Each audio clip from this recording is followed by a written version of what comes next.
근데 선거를 이기려면 지지층 결집도 중요하잖아요. 박근혜 대통령 탄핵 정국과 다르게 그 국민의힘과 민주당 지지율이 그래도 비등비등하게 나왔던 이유는 지지층 결집 때문이라는 해석이 지배적이었고요. 그런데 그 결집한 지지층은 윤석열 대통령 지지층일 가능성이 높단 말입니다. 그래서 국민의힘은 윤 대통령과의 관계를 앞으로 어떻게 정립을 해야 할지. 지금 대통령 때문에 안타깝고 마음이 아픈 이 시간 이후에 바로 또 미래를 위한 선택을 할 수 있을 거라고 저는 우리 당원들의 전략적인 그 마인드를 믿습니다. 그러니까 지지자분들이 조금 마음에 안 들어도 이길 수 있는 후보, 이길 수 있는 후보로 가능성이 좀 1%라도 더 높은 후보. 한때는 배신자라고 불렀지만 이길 수 있는 후보로 갈 것이다. 좀 이렇게 보시는 거죠. 네, 그런 마음이 없었으면 사실 저희는 윤석열 대통령을 우리 당의 후보로 받아들일 수 없었을 겁니다. 왜냐하면 그 박근혜 대통령 탄핵 끝까지 반대했었던 분들이 지금 이 윤석열 대통령 탄핵 반대하시는 그분들이에요. 근데 국민의힘이 어떻게 할지를 떠나서 윤석열 대통령이 영향력을 행사하려고 할까요? 사실은 이 내란 우두머리 혐의, 내란 수괴죄는 그 법정형이 뭐 너무 잘 아시겠지만 사형 무기징역밖에 없습니다.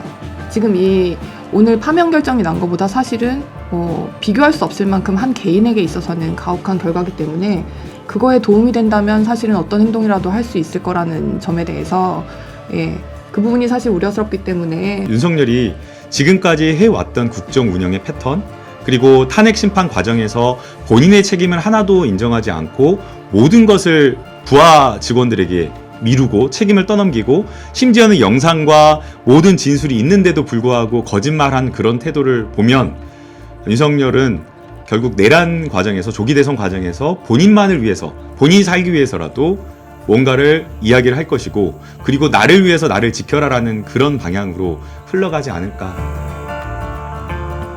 근데 선거를 이기려면 지지층 결집도 중요하잖아요. 맞습니다.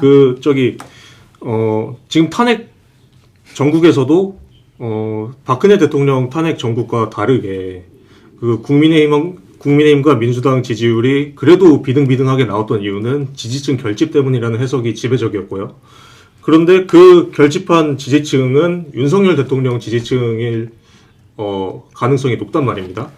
그래서 국민의힘은 윤 대통령과의 관계를 앞으로 어떻게 정립을 해야 할지, 이거를 함께 가야 할지, 그냥 완전히 이른바 손절을 해야 할지, 어떻게 해야 할지 좀 고민이 클 것 같은데 네. 생각을 어떻게 하십니까? 그러니까 지금 그냥 앞으로 나아가야 되겠죠. 왜냐하면 우리 생각을 해보시면 우리가 어디 경상도 어느 지역에서 총선을 이기고자 할 때는 정말 그 지지층만 나를 밀어주면 선거에서 이깁니다.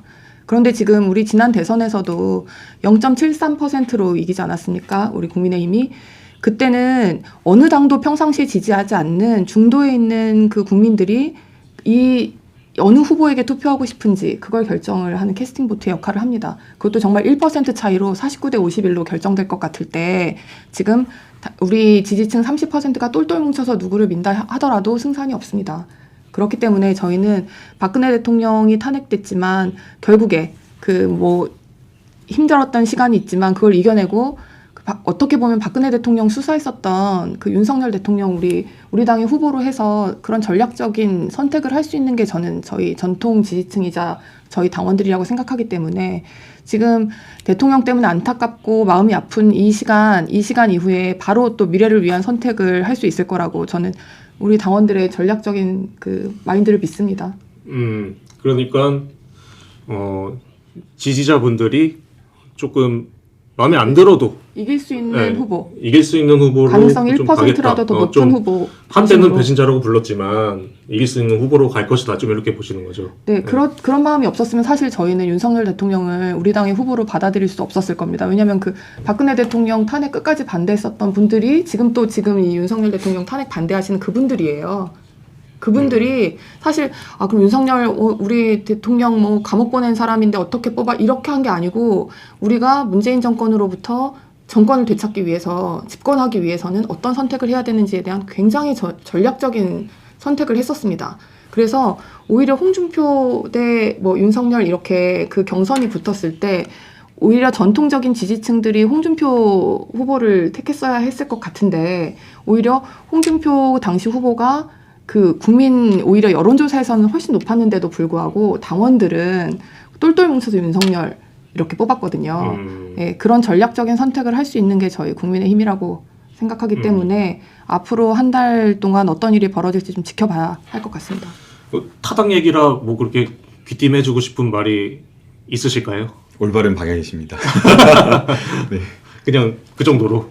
네, 근데 이제 당내의 역학관계를 생각하면 그렇게 갈 수 있을까라는 생각이 듭니다. 우선은 지금 한동훈 전 대표가 지금 국민의힘 내부에서 민주당으로 비교를 하면 이낙연 전 대표 정도의 느낌이거든요.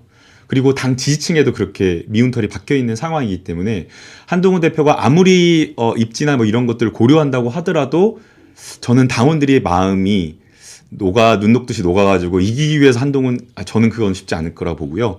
오히려 정말 어떤 전략적인 선택을 위해서 이긴다라고 하면은 김혜란 위원장 같은 분을 모셔가지고 뽑을 가능성이 있는 거지 한동훈 대표 쪽으로 가는 거는 거의 어렵지 않을까 그 생각이 듭니다. 이건 지금 제가 그 지역에서 그 당협위원장을 맡고 있지 않습니까? 사실 그 지역 내에서 저희 그 당원이 강원도에서는 그래도 저기 굉장히 그 민주당세가 센 지역이에요. 그래서 춘천하고 원주가 그런데 지금 양쪽 그러니까 당원들 내부에서의 양쪽 극단적인 이야기를 굉장히 많이 듣고 있습니다. 정말 같은 당원이라고 묶을 수 없을 만큼 정치적인 견해가 극단적으로 갈려 있어요, 지금.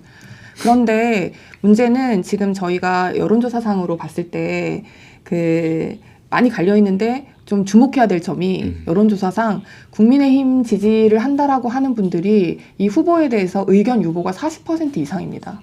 저는 어떻게 판단하냐면 작년에 이제 전당대회 때 근데 저는 이제 그 당시에 뭐 당 대변인이기도 하고 그래서 전당대회 때는 어느 후보를 밀진 않았어요. 그런데 그때 사실 굉장히 비토 의견이 높았습니다. 그때도 이미 한동훈 대표 때문에 뭐 총선에 졌다. 그리고 뭐 대통령을 배신했다 이런 뭐 프레임이나 이 비토 의견은 그때도 똑같이 많았는데도 불구하고 63%가 당신 민심 똑같이 나왔었거든요. 근데 그때 한동훈 대표를 믿었던 분들이 이 계엄 국면에서 다들 응답을 안 하고 있지 않은가라는 생각을 하고 있습니다. 누구 후보를 찍지 않고 지금 40% 이상 거의 어떤 때는 50% 가까이 지지 후보 없음으로 찍고 있습니다. 국민의힘 지지층 내에서. 네. 그렇기 때문에 이 마음이 어디로 쏠릴지가 그게 지금 굉장히 관건이라고 생각하는데 그 부분도 사실 누군가의 노력으로 되는 건 아니고 네, 그냥 국민들의 각각의 마음속에 지금 답이 있을 거라고 생각을 합니다. 그러면 근데 국민의힘이 어떻게 할지를 떠나서 윤석열 대통령이 영향력을 행사하려고 할까요? 이제 그 부분이 지금 정말 사실 외부적인 요인인 거죠. 그거는 한 개인의 결정이자 마음이자 이런 거기 때문에 사실은 뭐 우리의 예측이 필요가 없고 이제 저는 사실은 이 탄핵 과정이 어떻게 보면 그 12월에 처음 그 계엄이 있은 이 며칠 후에 당의 모든 걸 다 일임하고 이렇게 뭐 그 질서 있는 퇴진을 이야기했었습니다. 첫 주에 계엄한 이후에. 그때 그렇게 됐었으면 지금 이 국민들의 이런 혼란과 분열을 최소화할 수 있지 않았을까. 그 점이 사실 굉장히 아쉬운데 그렇지만 그럼에도 불구하고 대통령 자신이 나는 탄핵 심판에서 끝까지 다퉈보겠다라고 하지 않았습니까? 본인의 의지가 없이는 사실은 어느 게 더 옳다, 어느 게 더 당에 도움이 된다는 사실 의미가 없어지는 거예요.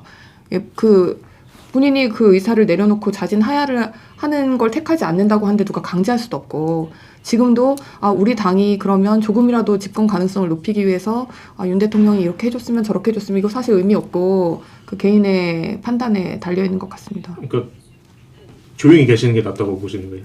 저희 지금 시점에요. 네. 지금은 당연히 그렇게 해주시는 게 지금 우리 조기 대선 국면에는 도움이 되겠지만 그거에 사실은 전적으로 그 부분에 맞춰서 행동을 할 수가 없을 것이 본인은 이 헌법재판은 끝났지만 더 중요한 개인의 일신상에는 가장 정말 치명적일 수 있는 그 형사사건이 지금 진행되고 있지 않습니까? 사실은 이 내란 우두머리 혐의, 내란 수괴죄는 그 법정형이 뭐 너무 잘 아시겠지만 사형 무기징역밖에 없습니다. 지금 오늘 파면 결정이 난 것보다 사실은 뭐 비교할 수 없을 만큼 한 개인에게 있어서는 가혹한 결과이기 때문에 그거에 도움이 된다면 사실은 어떤 행동이라도 할 수 있을 거라는 점에 대해서 예, 그 부분이 사실 우려스럽기 때문에 뭐 이런 정치적으로 우리 대선 국면에 어떤 게 도움이 될지 이런 거는 사실 뭐 한 개인한테는 거의 생사여탈권이 달려 있어서 뭐 쉽게 예측하기 힘들다고 생각합니다. 의원님은 어떻게 보십니까? 네. 당연히 국민의 입장에서는 대선 과정에서 탄핵의 주역이었고 책임이 있는 윤석열이 메시지를 내지 않고 조용히 가만히 있는 게 도움이 될 겁니다. 그러나 지금 윤석열이 지금까지 해왔던 국정 운영의 패턴, 그리고 탄핵 심판 과정에서 본인의 책임을 하나도 인정하지 않고 모든 것을 부하 직원들에게 미루고 책임을 떠넘기고 심지어는 영상과 모든 진술이 있는데도 불구하고 거짓말한 그런 태도를 보면 윤석열은 결국 내란 과정에서 조기 대선 과정에서 본인만을 위해서 본인이 살기 위해서라도 뭔가를 이야기를 할 것이고 그리고 나를 위해서 나를 지켜라라는 그런 방향으로 흘러가지 않을까라는 생각이 듭니다. 예. 알겠습니다. 이제 민주당 얘기 좀 해볼게요. 민주당도 경선을 치를 텐데 이재명 대표한테 도전하는 인물이 나오기야 나올 테지만 이게 뭐 솔직히 인기가 많은 건 사실이잖아요.